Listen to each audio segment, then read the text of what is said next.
All right, why don't we go ahead and get started? So I'd like to welcome everyone today to our final installment of Building Your Toolbox for Leadership Advancement. The topic of today's talk is going to be 10 things award committees wish you knew.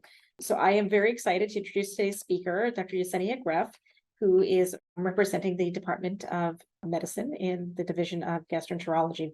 She received her MD degree from Boston University, completed her residency at Beth Israel Deaconess Medical Center in Boston, and then went on to do her GI fellowship at Brown University before joining Baystate in 2018. She's currently an assistant professor of medicine, the associate program director for Baystate's GI fellowship, and the assistant program director for the internal medicine residency. Excitingly, she is the current chair of the Baystate Women in Medicine and Science. I'd like to welcome Dr. Greeff to the presentation today, and I can't wait to hear what she has to say. Great. Thank you for that kind introduction. And thank you all for spending time during your busy days to come and hear my talk.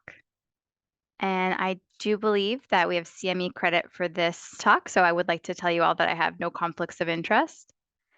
And together today, our learning objectives are going to be that at the end of this talk, you'll all be able to identify great opportunities to nominate the people around you who are doing wonderful work for academic awards, to be able to list characteristics of a compelling and high quality nomination package, and then also to include in that package a letter of nomination that is free of or at least minimizes bias. So I want to tell you all a little bit about why I'm here speaking to you all. And I have had the privilege of working on the Baystate Women in Medicine and Science, or BWIMS group, on the Impact Awards committees for the last 4 years. And on this committee, we have really seen a huge range in the quality of the nomination letters that we receive. Most are very good, but unfortunately, sometimes we do see stellar candidates who are nominated with less than stellar letters. And doing this work made me realize that I wasn't sure that even had the skills that I would need to successfully nominate someone, because I wasn't taught this in med school or residency or fellowship or even as an early attending. And if I wasn't taught this, that chances were that there are other people out there that weren't either.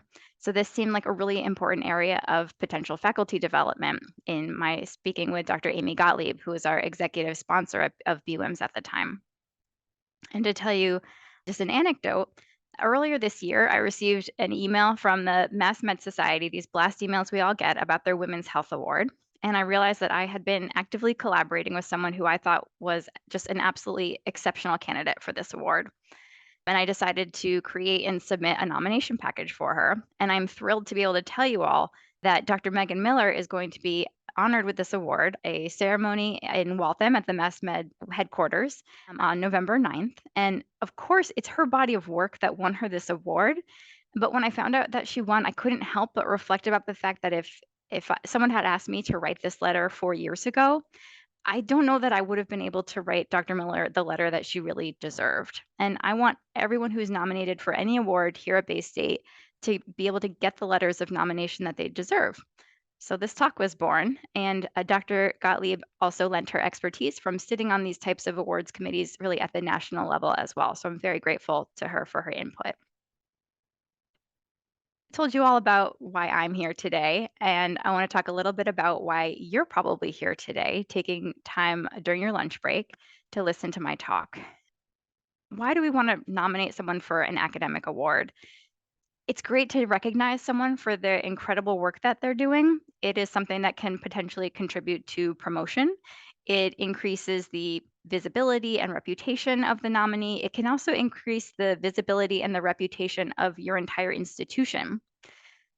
So I would also make the argument that nominating someone for an award can improve your own professional vitality and the professional vitality of the person you're nominating. So it feels good to nominate someone, it feels good to get nominated, and it feels even better for both of you if that person wins. And I want us to all be aware that in this process, in most cases, the nomination letter is the application, and that can really make or break the candidate. So as the letter writer, you want your letter to be as strong as possible. And then on the flip side of that, committees responsible for selecting a winner, they want to review strong letters. So let's talk a little bit about what those awards committees wish you knew. I want to say this is not a ranked list. I think it would be hard or maybe even impossible to decide on the number one thing that they wish you knew, but we're going to make our way through 10 of these. So to start off, this may seem a little bit obvious, but awards committees, they want you to nominate people. This is why we all get so many emails.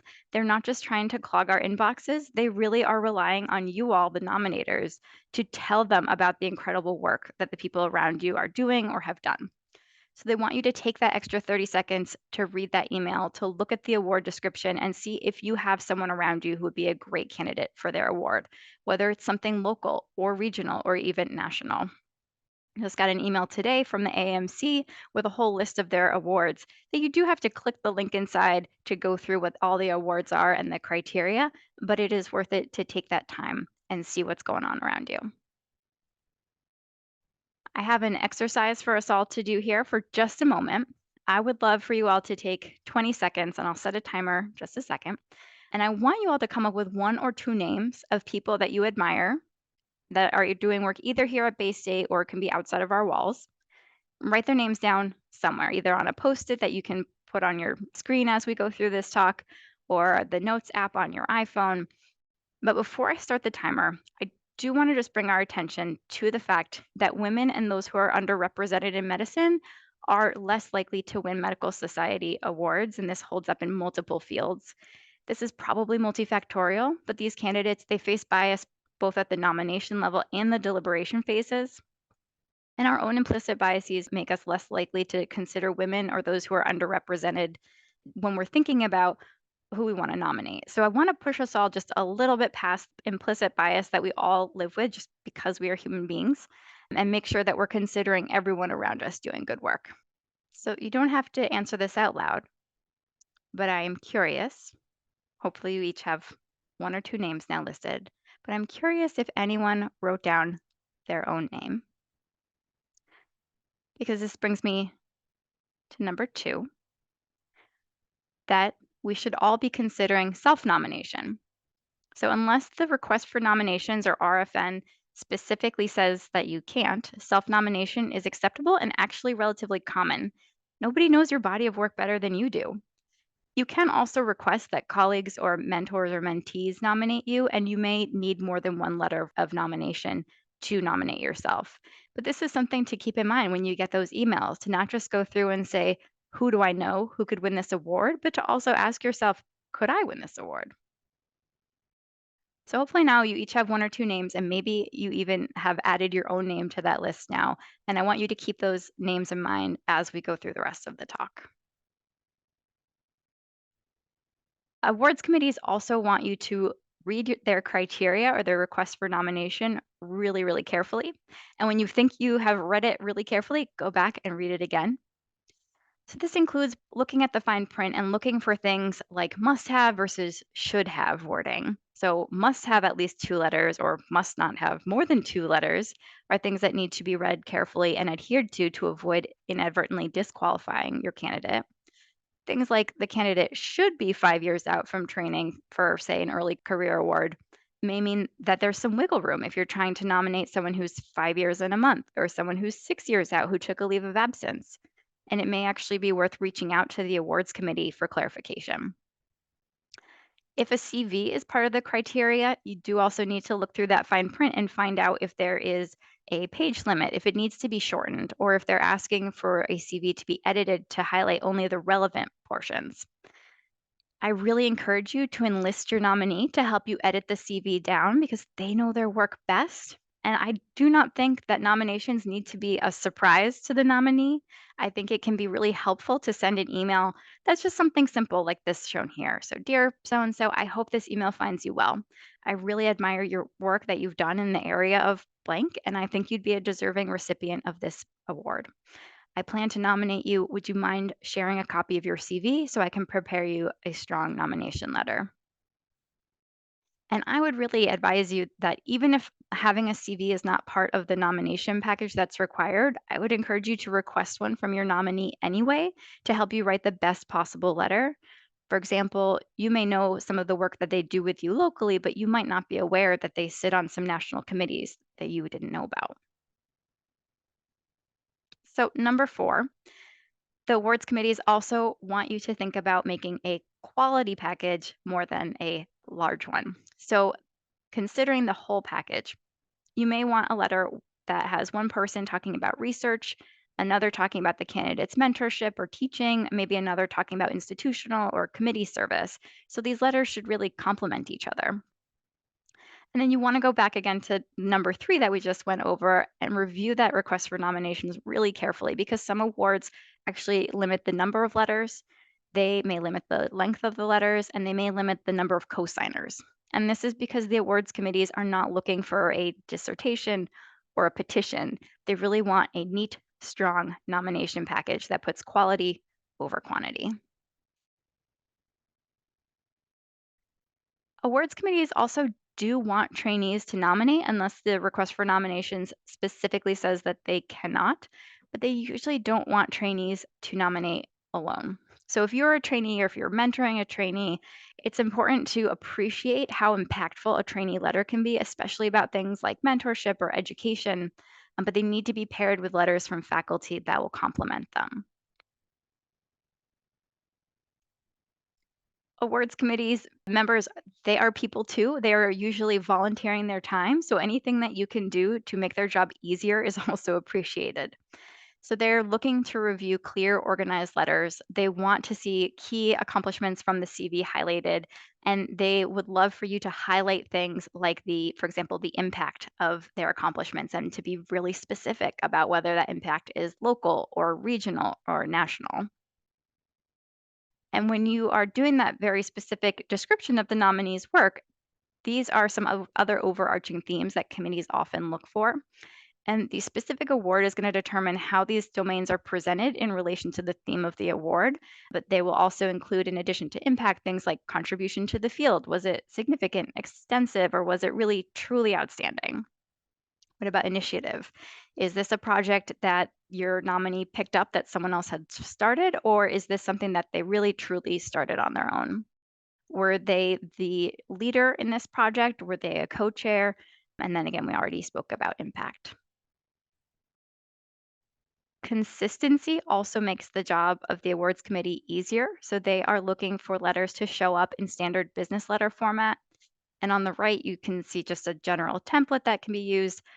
You'll see if you pull up business letter format on the internet, the templates are kind of all over the place. I would argue that where your name, your full title, and how to contact you shows up is less important than that it is there somewhere. You will also notice if you're someone who writes a lot of letters of recommendation that this template is going to look a lot like a letter of recommendation. There's a lot of overlap here. I'm hoping that you're all going to walk away with some skills that you can use for letters of nomination and letters of recommendation. But for now, we are going to try to focus the talk on letters of nomination. But in the letter itself, you're going to have an introduction. What are your qualifications to write this letter? How do you know this person? Summarizing what the award is and why this person deserves it. And I really encourage you to actually lift that language right out of the request for nomination and then apply it to your nominee. And then in the body of the letter, you're going to have the accomplishments, the nominee's trajectory, and their contributions. And then this is also where, just like in a letter of recommendation, you might include like a personal anecdote with your experience with the candidate. And then a brief summary statement about what you just told them and why your candidate should win this award. And in that body of the letter, we're all going to take ourselves back to our high school or college writing classes and really try to show instead of tell what our nominee did. And some people suggest using this what, how, what structure. So, what did the nominee do? What was their project or activity? What were the challenges they encountered? And to really use specific examples in doing this. And then, how did the nominee do this thing? What was the initiative? What was their leadership role? What was the creativity or innovation that was required? And then closing that out with what? What were the results or the impact? What was accomplished? And what was the benefit that came out of this project? For example, you can see this first statement. This is more of a tell. So Dr. X is a champion for evidence-based compassionate care for pregnant people with substance use disorder. It's a very nice thing to say about somebody, but just look at how it sounds a little bit different than this next sentence. Dr. X created a novel program to support pregnant people with substance use disorder. So what she did, She secured grant funding, collaborated with other departments, and educated our team. That's how she did it. And then closing it out with the final what. As a result, hundreds of women in Massachusetts have benefited from her compassionate, evidence based approach. And you can see how those two descriptions kind of hit a little bit differently. That brings us to number 7, that the awards committees really want your help avoiding bias. Avoiding implicit bias is hard because it is quite literally a blind spot, almost by definition. So, if the language in these letters is not neutral, it makes their job in trying to mitigate implicit bias a little bit harder, and you may actually accidentally harm your nominee's chances. And this is drawing a little bit from the literature on letters of recommendation, but again, a lot of overlaps here. But we know that letters for men are more likely to be about 16% longer, to use agentic descriptions, and we'll talk a little bit about what those are for anyone who's not familiar, but these are terms that kind of imply agency. They're more likely to spend more time describing research or other academic accomplishments. On the other hand, letters for women and those who are underrepresented in medicine are more likely to include doubt raiser phrases, and I'll show you an example of one of those. More likely to refer to the candidate by just their first name, and more likely to include information that's not necessarily relevant to the position, and more likely to emphasize effort over ability. So some people call these grindstone terms like hardworking. How can we avoid some of these pitfalls? Suggested best practices include doing things like paying attention to the length of your letter, to going back to that CV and making sure that you have included all of the competencies and accomplishments that are relevant to that award, using Dr. So and so in all letters, even if it's your very best friend that you've known your entire life, balancing those descriptions of women as caring or compassionate. Sometimes these are called communal terms or things that kind of refer to fostering of community or other relationships, and to balance those with agentic terms like capable or talented. To avoid those doubt raising phrases like, while she doesn't have many peer reviewed articles, I'm sure she'll do great. I just reviewed a letter of recommendation last week for a GI fellowship candidate where the letter writer said, "Well, I don't quite know what her career goals are. I'm sure she might make a wonderful program director one day." Again, is a nice thing to say about someone, but really kind of unnecessarily raises some doubt in the reader. And then avoid describing interests or hobbies that don't necessarily apply to the skills or traits that are valued by the award that you're nominating someone for. And avoiding grindstone terms like hardworking or tireless. So these are, again, not a terrible thing to say about someone, but these are terms that really describe effort rather than competency. So if this person is the first person to arrive every day and the last person to go home, is that because they're doing great work and taking care of more patients than everyone else? Or is it because they're not efficient? That term doesn't really tell you where that person falls. I have another exercise for all of you. And I would love for you to take a look at this slide. And if you have access to a keyboard, if you're not driving or eating, to try to put in the chat any of these terms that you think would be considered biased language. So gender bias more likely to show up in a letter for a female candidate for a nomination or promotion, let's say. Yep, so we got a lot of votes for conscientious, compassionate, caring, helpful. So you all got most of these. And I think as a group, we have a great sense of what these terms are, but I want to give us some more shared language that we can use when talking about this phenomenon. Sometimes when we talk about gender bias in our adjectives, these are the two terms that come up that I mentioned earlier. So agentic terms are those that are kind of goal-oriented language or things that suggest agency, so decisive, strong, assertive. While communal terms are those that kind of refer to language that's about fostering of relationships or community. So things like caring, compassionate, you all identified helpful as one of those.